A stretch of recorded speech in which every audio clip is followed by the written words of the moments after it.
వెల్లాడస్కి స్వాగతం. ముందుగా ముఖ్యాంశాలు. శ్రీ మదమంచిపాటి వీరాంజనేయ స్వామి వారి దేవస్థానంలో ఎడ్ల పందాల కమిటీ సమావేశం. జాబ్ క్యాలెండర్ పట్ల టీఎన్ఎస్ఎఫ్ హర్షం. పేదల పాలెట పెన్నిది, నేత్ర ప్రదాత, ప్రజా సేవకులు, ప్రభుత్వ చీఫ్ విప్, వినుకొండ శాసనసభ్యులు జివి ఆంజనేయులు ఆదేశాల మేరకు శివశక్తి ఫౌండేషన్ శంకర కంటి నేత్రాలయం ఆధ్వర్యంలో ఈ నెల 24వ తేదీన ఈపూరు పంచాయతీ కార్యాలయం నందు ఉచిత కంటి వైద్య శిబిరం నిర్వహించడం జరుగుతుందని ఫౌండేషన్ మేనేజర్ ఫణికుమార్ తెలియజేశారు. కంటి పరీక్షలు చేసిన అనంతరం శుక్ల ఆపరేషన్లు అవసరమని వైద్యులు గుర్తించిన వారిని పెదకాకాని శంకర కంటి ఆసుపత్రికి తరలించి ఆపరేషన్లు చేయించబడుతుందన్నారు. ఈపూరు మండల ప్రజలు ఈ అవకాశాన్ని సద్వినియోగం చేసుకుని కంటి పరీక్షలు చేయించుకోవాల్సిందిగా కోరడమైందన్నారు. వినుకొండ నియోజకవర్గ పరిధిలోని శ్రీ మదమంచిపాటి వీరాంజనేయ స్వామి వారి దేవస్థానంలో ఎడ్ల పందాల కమిటీ సమావేశం జరిగింది.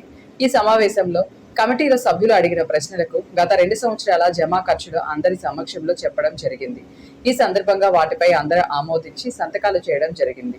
ఈ కమిటీలోని కొంతమంది సభ్యులు ఏకపక్షంలో మాట్లాడినప్పటికీ రైతు కమిటీలో మెజారిటీ సభ్యులు తీర్మానం మేరకు ఎడ్ల పందాలు నిర్వహించాలని నిర్ణయించడం జరిగింది. నియోజకవర్గ ప్రజలు అందరూ పందాలను తిలకించి జయప్రదం చేయవలసిందిగా కోరుతున్నామన్నారు.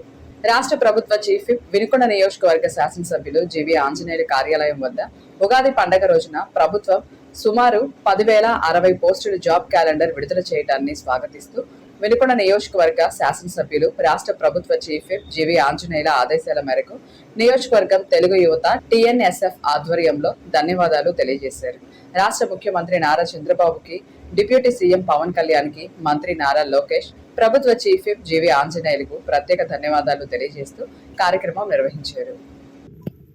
నిరుద్యోగం దృష్టిలో పెట్టుకొని మన ఎన్డీఏ ప్రభుత్వం జాబు క్యాలెండర్ విడుదల చేసిన సందర్భంగా గౌరవనీయులు రాష్ట్ర ప్రభుత్వ చీఫ్ విప్ వినుకొండ నియోజకవర్గ శాసనసభ్యులు శ్రీ జివి ఆంజనేయ గారి ఆదేశం మేరకు నియోజకవర్గం తెలుగు యువత టీఎన్ఎస్ఎఫ్ ఆధ్వర్యంలో టీడీపీ కార్యాలయం నందు నారా లోకేష్ బాబు గారికి ధన్యవాదాలు తెలియజేసుకుంటూ ఈ సందర్భంగా ఈ కార్యక్రమం ప్రారంభిస్తూ ఉన్నాం. గత 5 సంవత్సరాలు ఎటువంటి జాబు క్యాలెండర్ విడుదల చేయని పరిస్థితులు రాష్ట్రంలో చూసాం. జగన్మోహన్ రెడ్డి రాష్ట్రంలో పాదయాత్రగా తిరిగేటప్పుడు నేను ఉన్నాను, నేను విన్నానని చెప్పి ప్రజా సంకల్ప యాత్రలో ఆ ప్రజా సంకల్ప యాత్ర జగన్మోహన్ రెడ్డికి ఆ ప్రజా సంకల్ప యాత్రగా చెందుకుంది. కానీ గత 5 సంవత్సరాలు చేసే పరిపాలనకి దొంగ సంకల్ప యాత్రగా అని చెప్పి మేము అందరం తీర్మానించాం. గతంలో 2,35,000 ఉద్యోగాలు జాబ్ క్యాలెండర్లకు విడుదల చేస్తానని చెప్పి ప్రతి సంవత్సరం జాబులు విడుదల చేస్తానని చెప్పిన జగన్మోహన్ రెడ్డి అధికారం వచ్చిన తర్వాత ఎటువంటి జాబు క్యాలెండర్ విడుదల చేయలేదు. జాబు క్యాలెండర్ విడుదల చేయకపోవడం కాకుండా మేమందరం తాడేపల్లి జగన్మోహన్ ఇంటి ముట్టడికి వెళ్తే మా అందరి మీద తప్పుడు కేసులు పెట్టి ఆనాడు దురదృష్టంగా మరల మా అందరి మీద రేప్ కేసుగా పెట్టినటువంటి పరిస్థితులు మీ అందరి మీద తెలియజేస్తా ఉన్నాం. ఈ రాష్ట్రం నిరుద్యోగుల కోసం పోరాడినందుకు మా మీద కేసులు పెడతారా? ఎందుకు ఆనాడు మా మీద తప్పుడు కేసులు పెట్టారు? ఒక జాబుకే విడుదల చేశారా? డిఎస్సి ఎప్పుడు ఇచ్చారు మీరు? జనవరి నెలలో కాకుండా ఫిబ్రవరి నెలలో ఇచ్చారు, ఎలక్షన్ 3 నెలల ముందు. ఆ డిఎస్సి ఎగ్జామ్ పెట్టారా? ఎగ్జామ్ పెట్టలేదుగా మీరు. జాబుకే విడుదల చేయలేదుగా మీరు. 5 సంవత్సరాలు నిన్ను నమ్ముకొని ఎంతోమంది నిరుద్యోగులు అందరూ ఒక కోచింగ్ సెంటర్లో వేలకు ఫీజులు కట్టి జాబు క్యాలెండర్ విడుదల చేయకపోవడం వల్ల చివరికి యువకులు వెళ్ళి గేదెలు కాసుకోవటంలోనూ, అదేవిధంగా యువత వెళ్ళి ఇంట్లో అంట్లు తోవడం కానీ పెళ్లిళ్ళు కానీ చేసినటువంటి పరిస్థితి మనం చూసాం. ఈరోజు మన ఎన్డీఏ కూటమి ప్రభుత్వం వచ్చిన తర్వాత ఇచ్చిన మాట నెరవేర్చుకునే విధంగా మెగా డిఎస్సి మీద తొలి సంతకం పెడతానని చెప్పిన ఎన్డీఏ ప్రతిపక్షంలో ఉన్నప్పుడు చెప్పాం. అధికారం వచ్చిన తర్వాత సంతకం పెట్టి 16,347 టీచర్ పోస్టులు ఇచ్చి బ్రహ్మాండంగా విద్యార్థులందరికీ మంచి పాఠాలు చెప్పుకునే మనకే ఉపాధ్యాయులు అది రావటం అది ఎన్డీఏ ప్రభుత్వం యొక్క కృషి అని చెప్పి సందర్భంగా తెలియజేస్తున్నా. అదేవిధంగా మన ఉగాది కానుక 10,067 పోస్టుని విడుదల చేసింది మన కూటమి ప్రభుత్వం. టీచర్ వృత్తిలో అయితే 3,000కు పైగా ఉద్యోగాలు, హోంశాఖలో 3,000 పైగా ఉద్యోగాలు, అదేవిధంగా ఏఈలు, ఇరిగేషన్ ఏఈల్లో 227 పోస్టులు, అదేవిధంగా అనేక రకమైనటువంటి అటవీ శాఖ కానీ అన్ని సంబంధించినటువంటి ప్రతి జాబు క్యాలెండర్ మే 15 నుంచి ఆగస్టు లేదా సెప్టెంబర్ దాకా ప్రతి ఒక్క నెల పరిధిలో విధంగా విడుదల చేస్తా అని చెప్పి మన ఎన్డీఏ ప్రభుత్వం చెప్పింది. ఈ సంవత్సరమే కాదు, ప్రతి సంవత్సరం జాబు క్యాలెండర్ విడుదల చేసి నిరుద్యోగులందరికీ ఉద్యోగాలు కూర్చుకునే విధంగా మా ఎన్డీఏ ప్రభుత్వం చేస్తుందని చెప్పి మేమందరం గర్వంగా చెప్తా ఉన్నాం.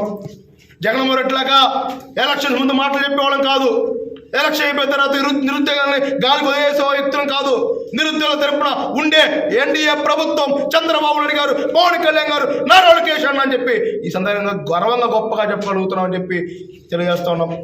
ఈరోజు ఎన్డీఏ ప్రభుత్వం వచ్చిన తర్వాత 30,000కు పైగా ప్రభుత్వ ఉద్యోగాలు ఇచ్చాం. 6 లక్షల పైగా ప్రభుత్వం ప్రైవేటు కలుపుకొని ఉద్యోగాలు ఇచ్చాం. 20 లక్షల ఉద్యోగ లక్ష్యంగా ఎన్డీఏ ప్రభుత్వం పనిచేస్తుంది. ఇప్పటికి 6 లక్షల ఉద్యోగాలు ఇచ్చాం. ఈ 3 సంవత్సరాలు మిగతా 14 లక్షల ఉద్యోగాలు కానీ ఖచ్చితంగా ఇచ్చి తీరుతాం. ఇచ్చి కంటే ఎక్కువనే పెడతాం అని చెప్పి ఈ సందర్భంగా తెలియజేస్తున్నాం. ప్రతి ఒక్కరికి తెలియజేస్తుంది ఏంటంటే, ఎన్డీఏ ప్రభుత్వంలో ఉన్నప్పుడు ప్రతి ఒక్కరు మంచిగా చదువుకోండి. జగన్మోహన్ రెడ్డి చదువుకి ప్రతి ఒక్కరిని దూరం చేసి చదువుకోనికున్న దుర్మార్గుడు, చదువుని ఎగతాళిగా చూసినటువంటి జగన్మోహన్ రెడ్డి. మనంతా ఎవరు అండి? తెలుగు వాళ్ళకి తెలుగు మీద అవసరం లేదా? ఇంగ్లీష్ కూడా అని చెప్పి పిల్లల్ని చదువుకోనికుండా ఈరోజు ఎంతమందిని రోడ్ల మీద తిరుగుతున్నారు చూసారు. కేవలం జగన్మోహన్ రెడ్డి యొక్క తప్పుదనం వల్లే. ఇవాళ నారా లోకేష్ బాబు గారు చూస్తే విద్యా వ్యవస్థలో పెనుమార్పులు తీసుకొస్తూ ప్రతి ఒక్కరికి నాణ్యమైన విద్య అందాలని చెప్పి ప్రతి పేదవాడు ఈరోజు కూటమి ప్రభుత్వం తీసుకున్న నిర్ణయం పట్ల యావత్ ఆంధ్రప్రదేశ్లో ఉన్న యువకులందరూ చాలా సంతోషపడుతున్నారు, చాలా గర్వపడుతున్నారు. గత ఎన్నికల ముందు ఏ ఆలోచనలతో అయితే, ఏ లక్ష్యాలతో అయితే ఈ కూటమి ప్రభుత్వాన్ని అధికారంలో తీసుకొని వచ్చారో, అధికారంలోకి వచ్చిన తర్వాత ఆ లక్ష్యాలకు అనుగుణంగానే కూటమి ప్రభుత్వం అధికారంలోకి వచ్చిన తర్వాత మెగా డిఎస్సి ద్వారా మొదటి సంతకమే పెట్టి సుమారు 16,500 టీచర్ పోస్టులు భర్తీ చేయడం కానీ, 6,000 కానిస్టేబుల్ ఉద్యోగాలు భర్తీ చేయడంలో కానీ, వివిధ ప్రభుత్వ శాఖల్లో సుమారు 9,000 పైగా ఉద్యోగాలు భర్తీ ద్వారా ఈరోజు యువకులందరికీ ఈ ప్రభుత్వం ఒక భరోసా కల్పించిందని కూడా ఈ సందర్భంగా తెలియజేస్తూ, అంతేకాకుండా మరి మన ఉగాది రోజున జాబ్ క్యాలెండర్ విడుదల చేసి మరి నారా లోకేష్ బాబు గారి సారథ్యంలో సుమారు 10,000 పోస్టులకి మరి ఎప్పుడు ఏ టైంలో ఏ నియామకాలు జరుగుతాయో కూడా చాలా క్లుప్తంగా ఇవ్వడం ద్వారా ఈరోజు రాష్ట్రంలో ఉన్న యువకులందరూ కూడా ఒక నమ్మకం కలుగుతుంది. ఖచ్చితంగా ఈ రాష్ట్రంలో చదువుకున్న ప్రతి వ్యక్తి కూడా ఉద్యోగ అవకాశాలు కల్పించడంలో ఈ కూటమి ప్రభుత్వం 100కి 100 పాళ్ళు విజయం సాధిస్తుందని కూడా ఈ సందర్భంగా తెలియజేస్తూ, మరి ఆ రోజు యువగలం పాదయాత్రలో నారా లోకేష్ బాబు గారు ప్రభుత్వ రంగంలో కానీ ప్రైవేట్ రంగంలో కానీ 20 లక్షల ఉద్యోగాల అవకాశాలు మా ప్రభుత్వం అధికారంలోకి వస్తే ఇస్తామని చెప్పారు. కానీ ఈరోజు అధికారంలోకి వచ్చిన తర్వాత ఒక పక్క ప్రభుత్వ రంగంలో ఉద్యోగ అవకాశాలు కల్పించడంతో పాటు ఈరోజు పరిశ్రమలు ఆహ్వానించడంలో కూడా ఈ దేశంలో ప్రథమ స్థానంలో మన ఆంధ్రప్రదేశ్ ఉందని కూడా ఈ సందర్భంగా తెలియజేస్తున్నాం. ఈరోజు ఒక విశాఖపట్నానికి ఒక గూగుల్ లాంటి డేటా సెంటర్ కానీ, విశాఖపట్నానికి ఒక టీసీఎస్ లాంటి కంపెనీ కానీ, విశాఖపట్నానికి ఒక యాక్సెంచర్ లాంటి కంపెనీ తీసుకొని రావడంలో కూడా ఒక పక్క అమరావతిలో క్వాంటమ్ వ్యాలీ స్థాపన చేయడం ద్వారా, అంతేకాకుండా ఈరోజు తిరుపతి కేంద్రంగా శ్రీ సిటీ ద్వారా ఎలక్ట్రానిక్ రంగంలో కూడా మన రాష్ట్రం అన్ని విధాల ముందుకెళ్తుందని కూడా ఈ సందర్భంగా తెలియజేస్తూ, మరి ప్రభుత్వ రంగంలో కానీ ప్రైవేట్ రంగంలో కానీ ఇప్పటి వరకు 6 లక్షల ఉద్యోగాలు కల్పించిన ఈ కూటమి ప్రభుత్వానికి ముఖ్యమంత్రి వర్యులు నారా చంద్రబాబు నాయుడు గారికి, ఉప ముఖ్యమంత్రి వర్యులు పవన్ కళ్యాణ్ గారికి, మరి మన యువ నాయకుడు నారా లోకేష్ బాబు గారికి, ఆంధ్రప్రదేశ్ ప్రభుత్వ చీఫ్ జీవి ఆంజనేయులు గారికి యావత్ యువకులందరి తరపున ప్రత్యేక ధన్యవాదాలు తెలియజేసుకుంటూ, మరి నాతో పాటు ఈ కార్యక్రమంలో పాల్గొన్న మరి మా సోదరులందరికీ కూడా ప్రత్యేక ధన్యవాదాలు తెలియజేసుకుంటూ సెలవు తీసుకుంటాం. ఇంతటితో వెన్నెల న్యూస్ సమాప్తం. తిరిగి రేపటి వేళ న్యూస్లో కలుసుకుందాం. నమస్కారం.